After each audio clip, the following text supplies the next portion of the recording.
Los paisajes agrarios son el resultado de la actividad humana, histórica y reciente, sobre la naturaleza explotada y modelada por las sociedades tradicionales y las actuales. El mapa muestra la gran diversidad de paisajes y de medios ecológicos de España, pues cada dominio, cada región y hasta cada comarca tienen paisajes singulares. Los paisajes agrarios de España conjugan formas y sensaciones variadas, sin par en el resto de Europa o en casi todo el mundo. Su riqueza arraiga en 3 dominios ecológicos: el Atlántico húmedo, el Mediterráneo de la aridez estival y el subtropical seco de Canarias.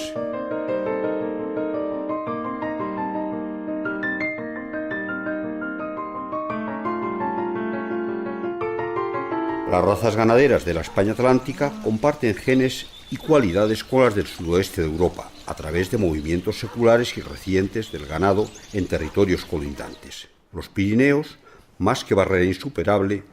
han sido paso franco, ancho y permeable para el movimiento del ganado, que en andadura de pastoreo cruzaba las fronteras de antaño y hoy se mueve bajo la regulación de la política agraria común.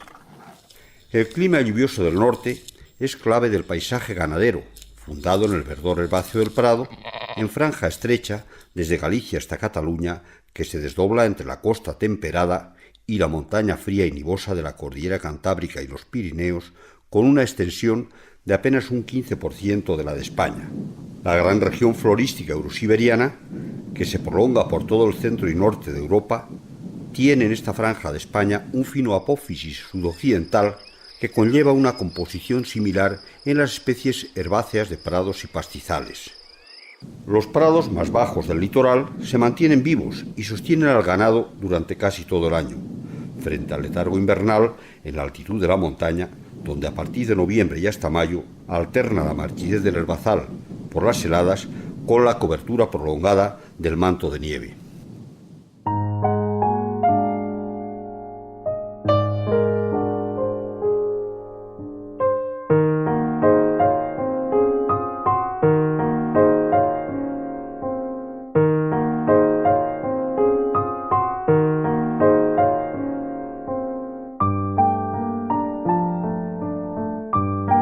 La variedad en tipos y destinos del ganado pastero, vacuno, equino, ovino, caprino e híbrido mular, o la aptitud de carne, leche o trabajo, no puede desvincularse de ese tráfico ininterrumpido, que se remonta a la transhumancia medieval desde el sudoeste de España, los movimientos más cortos entre la costa y la montaña, o la traslación itinerante entre las cabañas de fondo de valle y cumbres montañosas de la vida pasiega.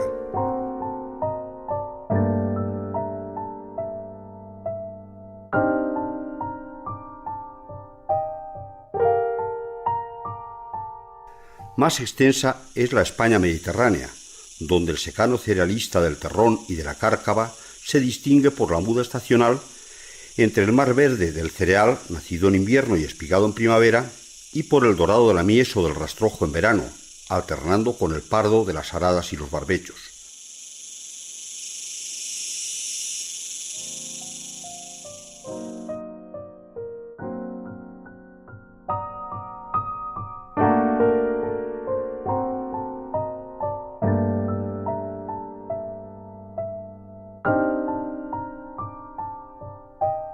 Los horizontes abiertos, sobre la aspereza de la gleba y el carácter desarbolado,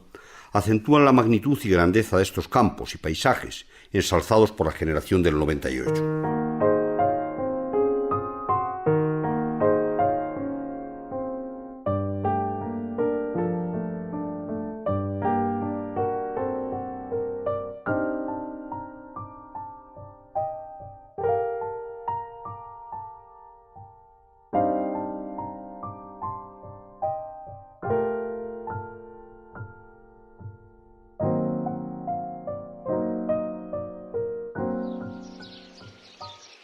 Pero el secano tiene muchas más caras en la explotación de los árboles y los arbustos,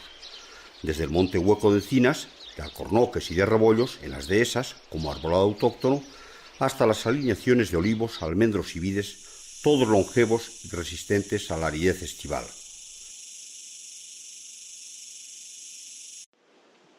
La diversidad ecológica favorece una gran variedad de aprovechamientos agrarios, pues en estas tierras confluyen y se funden las culturas europeas atlánticas y continentales del norte, las mediterráneas y las africanas del sur. El regadío, que es santo y seña de lo mediterráneo, tiene aquí un rico acervo. El agua, disponible desde embalses, acuíferos, ríos o desaladoras, combinada con el calor estival y la luz, sustenta la gama más amplia de cultivos de Europa. Cereales como el maíz y el arroz, forrajes como la alfalfa, cultivos industriales como el algodón o la remolacha azucarera, y especialmente los frutales y las plantas de la huerta otorgan a España el papel de despensa europea, y el riego, más o menos intenso, alcanza a todos los cultivos de secano, incluyendo el olivar y el viñedo. El clima artificial aprovecha las ventajas de la luz y del sol mediterráneos, y resulta grandioso desde el espacio en el mar de plástico de Almería y en las cintas plateadas entre surcos del sur, que cobijan desde el fresón de Huelva hasta el primor más dispar de la huerta o de las flores. Los paisajes agrarios se distribuyen en sendos tercios de cultivo y superficie forestal, repartiéndose el tercio restante a partes iguales entre el prado, el pastizal y las áreas no agrarias.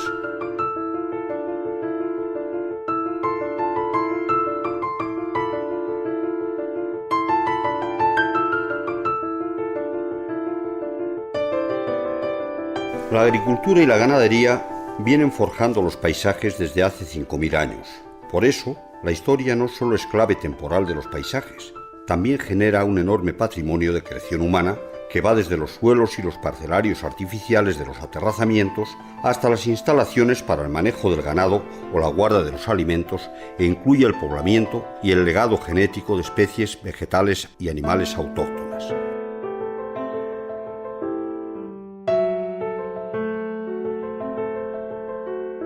Las modalidades de pastoreo, la transhumancia o la transterminancia más corta, entre la altitud montañosa y el fondo de valle o la costa, aportan un singular patrimonio de cabañas, invernales, corrales, majadas y brañas.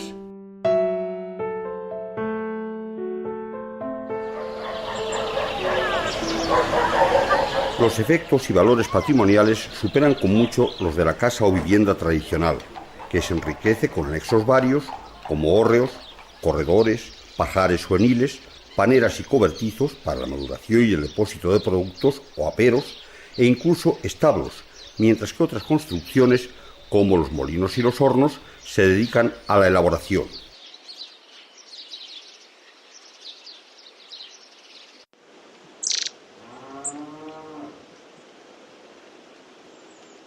Si las variedades agrícolas y las razas ganaderas autóctonas constituyen otra herencia destacable, no lo es menos la densa red de vías pecuarias en miles de kilómetros de veredas, cordeles y, sobre todo, cañadas más amplias, creados bajo el diente y el pisoteo del ganado y la andadura de los pastores transhumantes.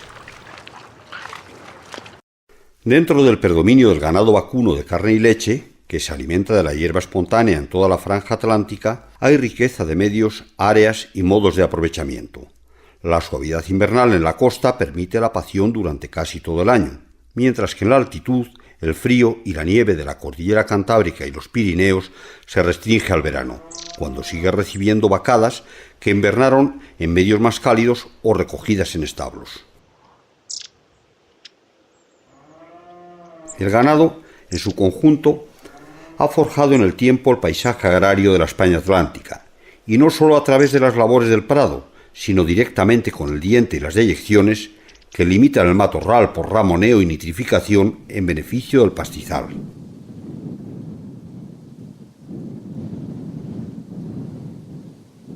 La estabulación,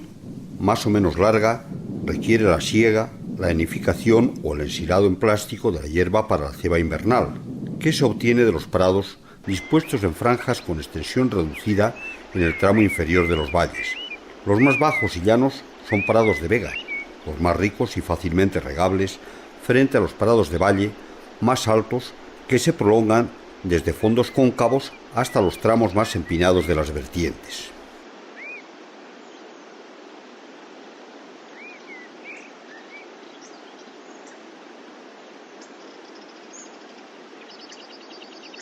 Los prados son objeto de labores varias e intensas, como el estercolado, el riego eventual, o de limpieza y rastra, cercado, siega, acordonamiento del heno y su empacado o ensilado en plástico, entre otras. Entre las labores se intercalan los aprovechamientos a diente o paciones, que pueden ser varias y anteriores o posteriores a la siega. La capacidad para sostener en torno a una vaca madre por hectárea muestra su alto potencial. Los pastizales son herbazales mucho más extensos que los prados y predominan en las pendientes acusadas y los niveles altos de las vertientes, donde alternan y compiten con el matorral y con el bosque. Sin laboreo sistemático, el mantenimiento se limita a desbroces esporádicos del matorral que los invade en periodos de 5 a 10 años, y el aprovechamiento se ciñe al de diente por el ganado, con capacidad en torno a la 10ª parte de la del prado y frecuentemente limitada al verano. El ganado vacuno es predominante, al menos desde el siglo pasado, con más de 3/4 partes de la carga ganadera de campo. El equilibrio de muchas décadas entre la orientación láctea, a partir de la raza frisona, y la orientación cárnica de las razas limusina, charolesa y de las rubias asturianas o gallegas se acrecentaba con la abundancia de la vaca pardo alpina, con aptitud mixta lacteocárnica, que hoy se rompe a favor de la carne y de los terneros camperos y pasteros con carácter extensivo que fomenta la política agraria europea. El caballar percherón o bretón es propio de la montaña atlántica, tanto por la adaptación al frío y al pastizal de altitud como por las coyunturas de explotación y comercio. Hasta mediados del siglo XX, y con apogeo en la etapa de la autarquía, fue ganado de trabajo, hibridado con asnos que proporcionaban mulas y machos de gran porte, o como caballo de tiro y fuerza. Desde la mecanización agraria de los años 1960 se destina a carne, dentro de un comercio arraigado de contrabando legal con Francia, a donde las yeguadas pasaban los Pirineos aprovechando pastos mancomunados con los pueblos fronterizos franceses.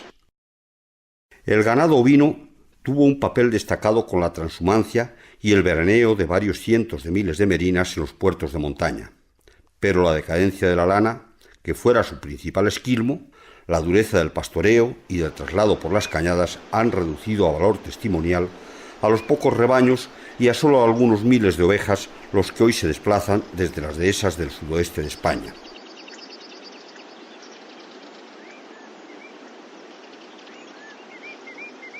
Los modos de vida pasiega, o de los vaqueiros asturianos, y la transhumancia merinera hasta Extremadura y Sierra Morena son respuestas frente a la dureza del clima de montaña. En el mosaico de paisajes de la España mediterránea, las teselas son dispares en tamaño, forma y continuidad. Las más extensas, grandes y ubicuas, corresponden a los campos de cereal de secano de las llanuras interiores, cuyas formas geométricas irregulares en grandes pagos alternan con pequeñas parcelas en mosaico. Cebadas, trigos y centenos predominan en las campiñas o llanuras levemente onduladas donde se pierde el horizonte y están modeladas en arcillas, desde la depresión del Guadalquivir hasta las de varios miles de kilómetros cuadrados en la tierra de Campos del Duero. Esas mieses y rastrojos aparecen en las tablas destacadas de los valles en páramos calcáreos, como el Cerro de la Alcarria o la Mesa de Ocaña en el Tajo, o en la alineación arrosariada y central de la depresión del Ebro, desde La Rioja hasta los Monegros, y el carácter raso, horizontal y de predominio calcáreo, pero sin realce ni encajamiento de los valles, se repite en la inmensidad de la Mancha. Al alza y la sementera, a partir de las lluvias otoñales de octubre y noviembre, bajo surcos ocres, sucede el verde tenue de los nacidos que ahijan y espesan en invierno hasta la granazón primaveral. El tránsito hacia el amarillo de la mies, dando paso a la cosecha y al rastrojo, desde mayo en el sur hasta agosto en las llanuras del norte, completa el ciclo anual. Junto a los secanos cerealistas, los regadíos ocupan una porción sustancial de las tierras de cultivo, en torno a 3,5 millones de hectáreas, en las que junto a cereales, como el arroz, se hallan plantas forrajeras y cultivos industriales, además de hortalizas, árboles y arbustos. Los arrozales del delta del Ebro, en la desembocadura del Guadalquivir, de las vegas bajas del Guadiana o de los llanos de los Monegros y los valencianos de Sueca y Cullera, introducen pinceladas de verdor y humedad en los encharcamientos de sus parcelas. Pero los regadíos del interior peninsular difieren acusadamente de los de la franja mediterránea. Aquellos, esencialmente dedicados a cereales, maíz, trigo o cebada, a forrajes, a alfalfa, a patatas y a cultivos industriales como remolacha, girasol o tabaco, frente a los costeros, básicamente dedicados a hortalizas y frutales. Los regadíos son una de las claves del paisaje mediterráneo, logrando superar la aridez estival mediante la aportación de agua que fecunda las franjas litorales o las vegas y terrazas interiores. Algunas huertas mediterráneas, desde las campiñas del Guadalquivir, pasando por las franjas costeras del sudeste, hasta los naranjales de la plana de Castellón o los huertos de la depresión del Ebro, con especial concentración en el Bajo Cinca y Segre, representan magníficos ejemplos de aprovechamientos regados intensivos.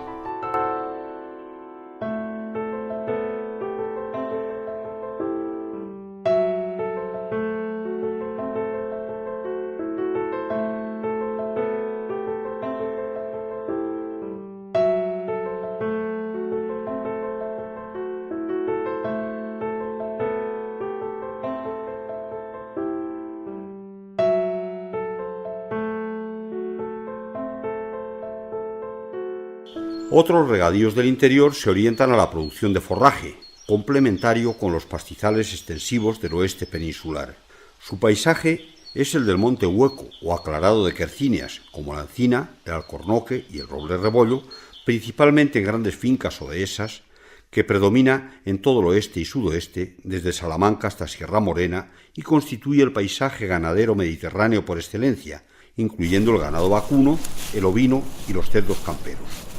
La aportación esencial de la dehesa es la carne, en la que destaca por la calidad y el aprecio, con su techo en el cerdo y el jamón ibérico de bellota,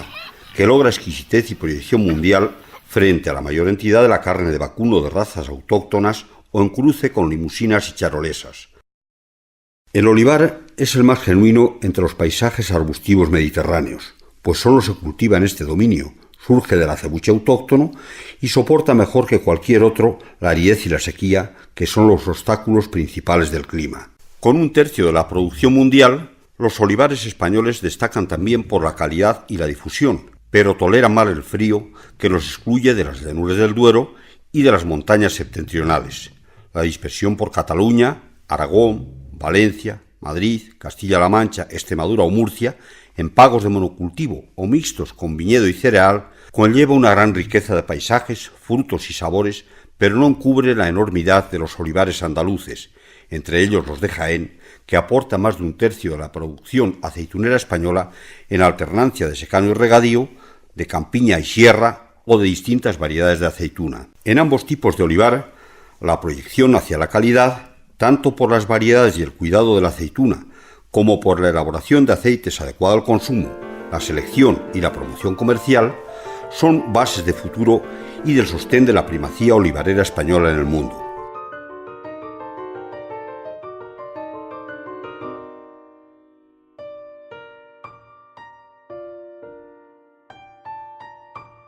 Como paisaje característico esencial en la historia y en el presente, aparecen los viñedos, tanto mediterráneos como atlánticos. Los viñedos forman parte sustancial del paisaje agrario español e incluso europeo.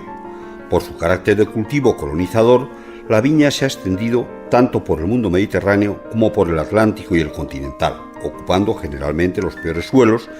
merced a su capacidad de obtener, a través de sus largas raíces, agua y nutrientes de distintas capas edáficas a distintas profundidades y en contra de lo que sucedía con el trigo y otros cereales. Los suelos arenosos y guijarrosos, así como las pendientes fuertes, fueron destinados preferentemente a la vid. Sin embargo, hoy, cuando el viñedo ha dejado de ser un cultivo necesario y destinado a complementar la dieta, se ha extendido por las mejores tierras, en pagos llanos de vegas, de terrazas, de taludes y hasta de llanuras tabulares a elevada altitud. La viña llega hasta sus límites ecológicos, allí donde las heladas tardías de primavera pueden comprometer la cosecha. Sus rendimientos, muy variados, van desde los 10.000 litros por hectárea de Jerez o de las Rías Baixas, en Galicia, a los 4.000 litros en La Mancha o en La Rioja y algo menos en la Ribera del Duero, pasando por situaciones intermedias en los viñedos catalanes o de otras áreas mediterráneas. La viña es un cultivo exigente en mano de obra y de gran capacidad de empleo, pues requiere entre 30 y 60 veces más en horas de trabajo que el cereal, Si bien los viñedos masivos, como los manchegos, tienden a mecanizar las labores en grado elevado, pero los viñedos de vino tinto, que hoy son los más valiosos y afamados, como los de la Ribera del Duero, los riojanos o los del Priorat, y los del Somontano Ostense, mantienen la labor manual. Al compás de los cuidados de la vid, las bodegas modernas acogen desde la solera de lo tradicional hasta la arquitectura vanguardista y se erigen como imagen de calidad en la crianza de los vinos. Los productos de primor, extratempranos o fuera de estación, en el clima artificial de invernadero o bajo manto de plástico, tienen su mayor foco y concentración en el sur, sobre todo en el sudeste de España, que provee especialmente la demanda europea invernal de tomates, hortalizas diversas y frutas, entre las que destaca el fresón de Huelva, que se exporta desde enero y casi en monopolio. El tomate, entre enero y marzo, supera 500.000 de toneladas en Almería, abasteciendo a Alemania como principal destino de exportación. Esta agricultura destaca en la creación de trabajo, pues genera hasta 3 empleos anuales por hectárea, es decir, 700 veces más en horas de trabajo que el cereal de secano. Pese al carácter competitivo y adaptado al mercado, la producción a la carta no carece de problemas, como el del alto precio del agua que consume, obtenida frecuentemente de la desalación marina, o la concentración de residuos agroquímicos, fitosanitarios y restos de plásticos, entre otros. En caballones y bajo túneles de plástico, el fresón de Huelva se cosecha desde enero, atrae mano de obra de Europa y África y convive con otras frutas del bosque y bayas como los arándanos. Los paisajes canarios no solo comparten la limitación de la aridez y el problema del agua con el sudeste peninsular, sino avanzan un paso más bajo las condiciones semidesérticas de Lanzarote y Fuerteventura, mientras que en las islas restantes la energía del relieve añade otra complicación. La insularidad y la vinculación al mercado peninsular español son claves de un mosaico de paisajes y cultivos en microteselas orientadas en parte a productos tropicales en regadío, especialmente plátanos, y a otros que tampoco faltan en el sudeste peninsular, como aguacates, papayas, chirimoyos y caña de azúcar.